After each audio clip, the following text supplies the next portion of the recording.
they went to the chief official and they said, look, we don't want to eat this food. We would like to eat just this specific food. Would you give us this permission? And the chief official said, okay, I'll give you that permission. Daniel 1:12-14 says, please test your servants for 10 days. Give us nothing but vegetables to eat and water to drink.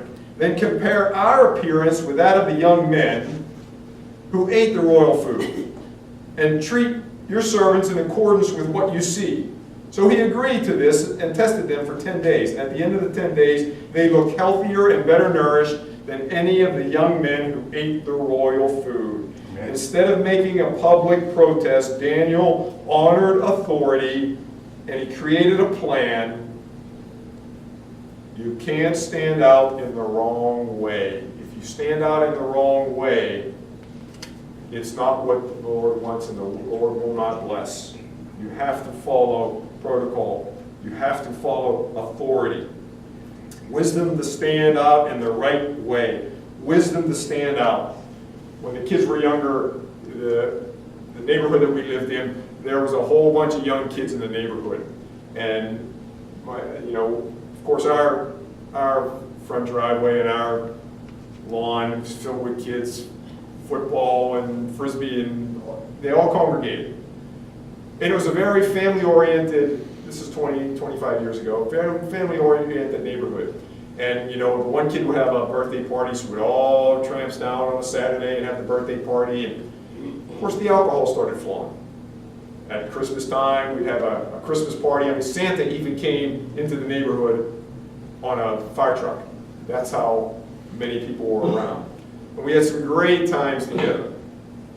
But my wife and I, we never went in with all the drinking and everything. It wasn't our style. It's not that we don't believe that you can have a drink. Of course, you can have a drink moderately. And we're not against alcohol. There's alcohol in the Bible. But to drink where you get too drunk, that's a different story. And so when people were drinking, we never looked down on it. We never judged them for it. Of course, by the time we ended up going home, that's when the alcohol was kicking in and all the stupidity was happening, which always does. Amen to that. Amen. But you see, we didn't condemn. We didn't come out and say, no, we're not doing this or we're not doing that. We didn't condemn. We set the example. We set the example. And after years and years, there was a death. One of the neighbors, the husband died. They came right to us, Mike, can you come? Can you do the funeral? I was able to witness to the whole family. Amen. Another family, the nephew died. Mike, can you come? Something would go on. Oh, we're having trouble with this. Who did they turn to? They turned to us. We didn't judge. We set the example. We just set the example is all we did. We didn't come out against anything. We just set the example. This is what Daniel did. And God gave him honor because of it. God gave them the knowledge and the understanding. They became better in school.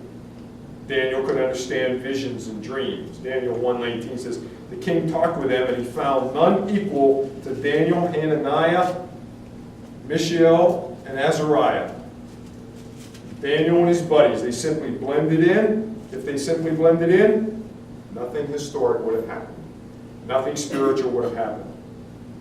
If they stubbornly refused to eat everything, they would have likely been executed. We're the same way in our lives. If we just passively stand in, nothing spiritually is going to happen. We're just going to blend right in, and we're just going to be sucked down the same tube that everyone else that we're blending in with is. Sometimes we have to stand out. We have to stand out. We have to make that resolution. I will not be involved with this. Time and time again, we get bored in the blending in. But we have to take a stand. We have to stand out. I'd rather be remembered for standing out than forgotten for blending in. I'd rather be remembered for standing out than forgotten for blending in. How many Christians in the past have just blended in? Blended in. The pressure gets on, the peer pressure. Disciples. What's that? Disciples. Disciples. The disciples. Good point. The disciples. They were afraid to stand out.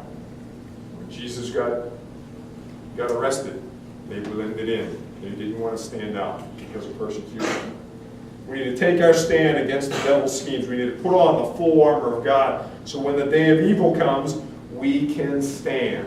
We can stand. When you've done all else, stand.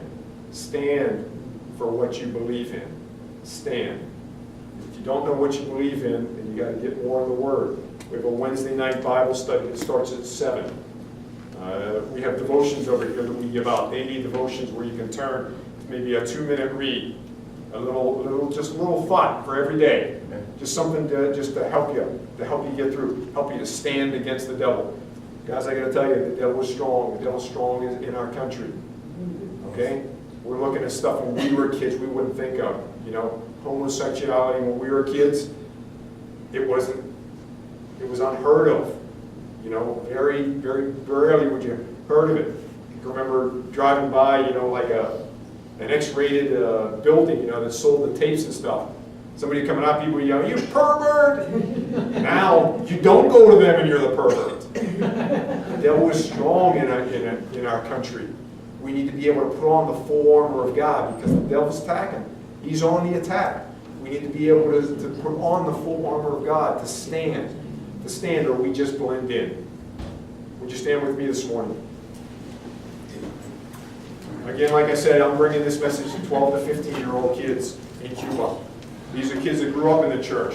They'll be coming for a vacation Bible school celebration. They'll be gathering together for 2 or 3 days. We're doing 4 of them while we're there. And this is the same message I'm bringing to them. You know, it seems to be a little bit harder when you're a kid to stand up. Kids seem to be a little bit meaner when they're young. When we get a little bit older, it's just as hard to stand, but it doesn't seem as hard. So this morning, with your eyes closed, I want you to make a resolution for what you'll stand up for, what you'll stand up against. Maybe it'll be against pornography. Maybe it'll be against alcohol. Maybe it'll be against talking bad about people, gossiping. Maybe it'll be against talking about your wife, or it could be anything. You make a resolution. Maybe you won't watch the R-rated movies. For my wife and I, it wasn't so hard. We would just watch it. We would see, you know, some stuff on TV, and we don't really want to see that. But this morning, I want you to make a resolution in your own heart, in your own life. What will you stand up for? What will you stand up for? Remember, standing up, you'll be remembered. But blending in, you'll be forgotten. You may have had an opportunity this week where you just blended in. Will you let that opportunity pass you again, or will you stand? Will you put on the gospel shoes of peace? Will you put on the helmet of salvation that protects your mind from any thoughts? Will you keep the sword of the Spirit, the Word of God with you to use? Keep the shield of salvation, the breastplate of righteousness, the belt of truth. Will you be armored with God's armor? So this morning, let's go to the Lord in prayer. Heavenly Father, we thank you, Lord, that you give us a way out of all temptation. We thank you for your word. We thank you for that sword that we can use whenever we need it. We thank you, Lord, for the protection that you can give us. Right now, I ask that you just help us to stand out when we need to stand out. But not like an obnoxious Pharisee that stood out.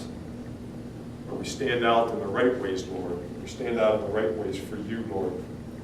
Right now, Lord, I just ask that you just give us the strength, Lord. Give us the strength to stand out when we need it. Help us to think and behave and believe the way that you would have us, so that we're not just a passive Christian in our world, but that we put on the full armor of God and we make that stand for you, that we're remembered for standing out for you, Lord, regardless of what it costs us. Right now, Lord, I pray protection over each and every one of us as we go our separate ways. Lord, I just ask that throughout the next few weeks, Lord Jesus, as I'm in another country, I just ask that you just allow your Spirit to flow. Be with Travis and Dave and and all those that enter into Grace Place, Lord Jesus. And move mightily, Lord God. Move mightily, Lord. And as the message is brought, your word is brought, that change is made, Lord Jesus. Change is made in our hearts and in our mind. And I thank you, Lord. I thank you for all that you're going to do in each and every one of us, Lord Jesus. Go with us now this separate way, as we go our separate ways. Bless us to overflowing, Lord Jesus. Keep us protected, Lord God. And help us to make resolutions for you, Lord Jesus, that we stand out for you. And we ask all this in your mighty name. Amen. Amen. Amen. You guys have a blessed week. I will see you in a few weeks. And again, any prayer. Communion. Communion. Communion is, I thought the communion was the second week. It is the second. This is the second week? Oops. We have communion today. We'll delete that part.